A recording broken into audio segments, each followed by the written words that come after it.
Assalamualaikum warahmatullahi wabarakatuh. Sahabat muslim yang dirahmati Allah subhanahu wa ta'ala, beberapa waktu terakhir baik TV maupun sosial media kita dipenuhi dengan berita kematian.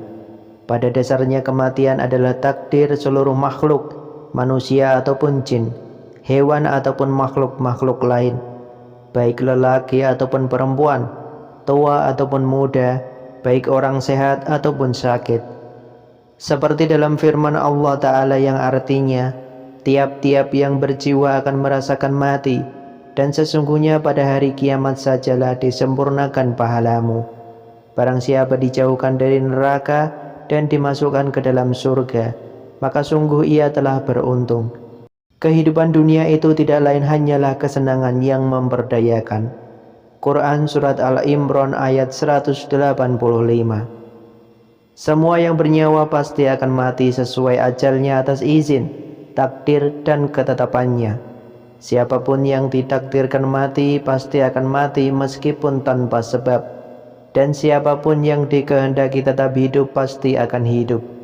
Dan sebab apapun yang datang menghampiri tidak akan membahayakan yang bersangkutan sebelum ajalnya tiba, karena Allah Ta'ala telah menetapkan dan mentakdirkannya hingga batas waktu yang telah ditentukan.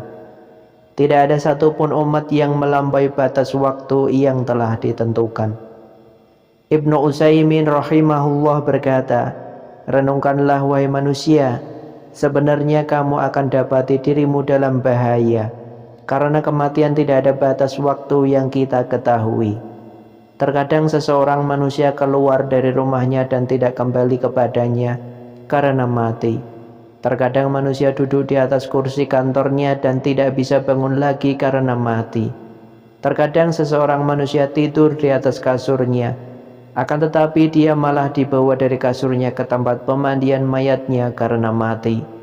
Hal ini merupakan sebuah perkara yang diwajibkan kita untuk menggunakan sebaiknya kesempatan umur dengan taubat kepada Allah Azza wa Jalla.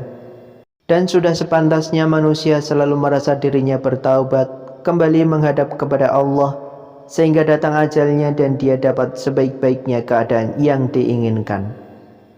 Berdasarkan hadis riwayat Ahmad, Rasulullah SAW bersabda, mati mendadak suatu kesenangan bagi seorang mukmin dan penyesalan bagi orang durhaka. Hadis tentang kematian bisa datang kapan saja tanpa diduga. Ini mengartikan seorang mukmin sudah mempunyai bekal dan persiapan dalam menghadapi maut setiap saat, sedangkan orang durhaka tidak. Berbekallah dan sungguh sebaik-baik bekal takwa. Semoga kita semua menjadi orang-orang pilihan Allah Subhanahu wa Ta'ala untuk menginjakkan kaki di surganya. Perbaiki diri dan perbanyak amalan-amalan, maka kelak kita akan selalu di jalan Allah Subhanahu wa Ta'ala. Sebaik-baik bekal untuk perjalanan ke akhirat adalah takwa, yang berarti menjadikan pelindung antara diri seorang hamba dengan siksaan dan kemurkaan Allah yang dikhawatirkan akan menimpanya, yaitu dengan melakukan ketaatan dan menjauhi perbuatan maksiat kepadanya.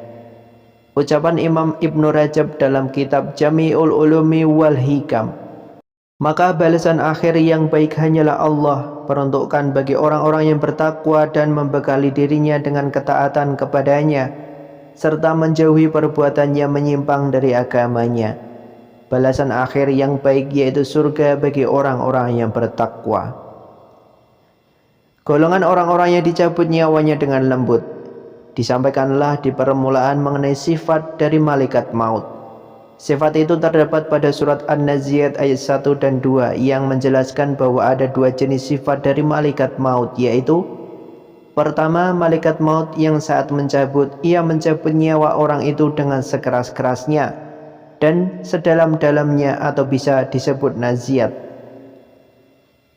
Ditegaskan begitu sakitnya kematian dengan analogi ada sebuah duri panjang yang masuk dalam daging manusia dengan posisi yang horizontal atau sejajar dengan tulang. Kemudian dengan dipaksa duri itu dicabut. Apakah saudara sudah terbayangkan bagaimana rasa sakitnya? Namun tidak cukup sampai di situ. Ada beberapa orang yang jiwanya takut karena masih belum siap untuk pulang ke rahmatullah. hingga sulit untuk dicabut nyawanya.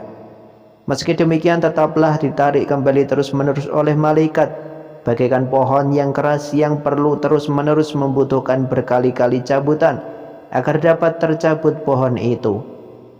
Karena nyawanya sulit dicabut, dalam beberapa surat Al-Quran diceritakan hingga dipukuli oleh malaikat. Demikianlah keadaan begitu mencekamnya saat manusia pulang yang bersumber dari Al-Quran. Kedua, kata nashta dalam ayat kedua An-Naziat mengartikan sebagai suatu gerakan yang lembut, halus, dan tiba-tiba tak terasa sudah berpindah.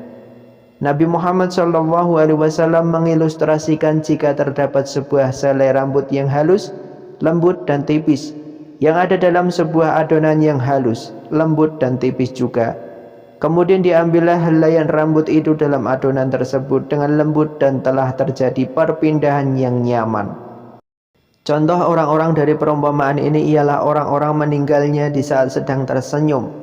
Selanjutnya diucapkan La ilaha illallah, kemudian meninggal. Sedang bersujud tapi tidak bangun-bangun dan disadari telah meninggal. Sedang membaca Al-Quran kemudian meninggal dengan kalimat tauhid sebelumnya. Menariknya, sesuatu semacam itu sudah sering ditampakkan melalui media sosial. Orang yang diberi hidayah akan diperlihatkan kemudian merasa tersentuh dan tunduk kepada Allah.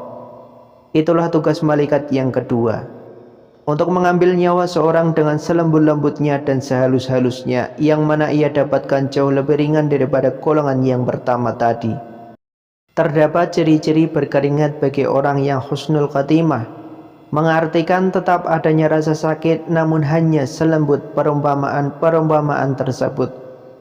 Sebagai muslim hendaknya jangan takut dan yakin akan berada dalam golongan yang kedua, karena kematian berlaku bagi semua orang. Yang perlu dipertanyakan ialah apakah bekal amal kita sudah cukup menghadapi kehidupan setelah kematian, sehingga perlu untuk kita jadikan motivasi dalam menjalani hidup. Lalu siapakah orang-orang yang mendapati mautnya dengan bertemu sifat malaikat maut yang kedua tersebut? Karakter kemuliaan orang-orang ini Allah contohkan lewat tugas-tugas malaikat yang terdapat dalam kelanjutan ayat tadi, yakni dalam ayat 3-5 surah An-Naziat sebagai berikut. Pertama, bertasbih dengan cepat, indah, dan kuat. Tasbih menggambarkan suatu ibadah dan ritual dalam Islam. Menariknya, semua yang ada di alam ini bahkan seperti makanan saja diciptakan untuk bertasbih, seperti dalam Al-Quran surat Al-Isra ayat 17. Dalam sholat pun yang menjadi identik yaitu dalam rukuk dan sujud berisi tasbih sebagai bentuk penghambaan kepada Allah. Malaikat juga makhluk tanpa salah masih bertasbih sempurna kepada Allah. Sebuah sindiran kepada kita sebagai manusia yang mesti sadar untuk bertasbih karena telah memperoleh nikmat Allah yang luas, bukan menjolimi diri sendiri dengan bermaksiat. Maka teladanilah sifat malaikat ini jika Anda ingin memperoleh kematian yang husnul khatimah. Yang kedua, malaikat berlomba-lomba mencatat amal-amal. Agar ingin lebih cepat lagi mendapatkan husnul khatimah, kita harus saling berlomba-lomba dalam kebaikan. Tidak harus banyak dengan mencoba banyak jenis dari ibadah-ibadah, namun bisa dengan memilih dan konsisten melakukan amalan-amalan favorit supaya dicatat oleh para malaikat. Demikianlah golongan orang-orang yang dicabut nyawanya dengan lembut.